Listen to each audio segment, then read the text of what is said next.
Nakita ko ang isang foreigner no, na nagtatrabaho bilang helper sa isang grocery store dito sa barangay Santo Cristo, San Jose del Monte, Bulacan. Alam nyo, hindi ko sukat akalain no, na isang dayuhan ay nagtatrabaho ng ganito. Ano kayang nangyari sa buhay niya dito at paano kaya siya napunta ng Pilipinas?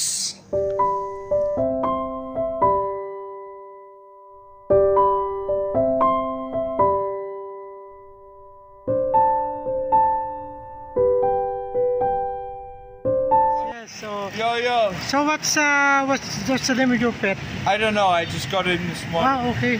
I give some water, and then he's, oh, I'm not leaving you. Okay. So I have to go work today, and we may jump my back. What's your work? I'm working a resort today. You are American, Canadian, or what? Australian. Kangaluga. Ah, okay. How come you came here in the Philippines? Chicks. What? Chicks. Yeah. I saw you somewhere. No, you are former employed here in The groceries. car wash. Hindi, dito sa Oh yeah, you're in groceries. Kelly G's. Yeah, Kelly G's. Yeah. You're no longer working there. Maybe one day I come back there. I had a misunderstanding. Okay. So where do you live now? Carissa 6. You own your house? Okay. Yeah, I was a millionaire. Are you married with a Filipina or what? Oh. Yeah, my wife is me. What happened? It's a long story. She'll come back. So how long you been here in the Philippines? October 2015. 2015.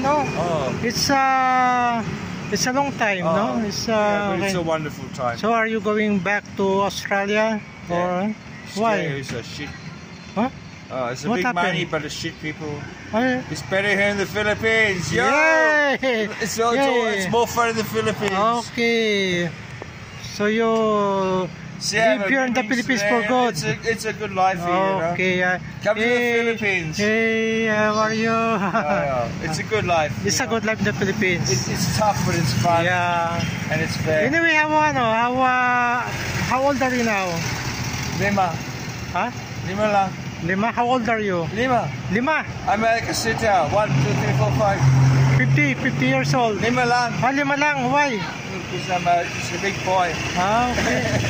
Okay. Ingat. Bye-bye. Have a nice day. Okay.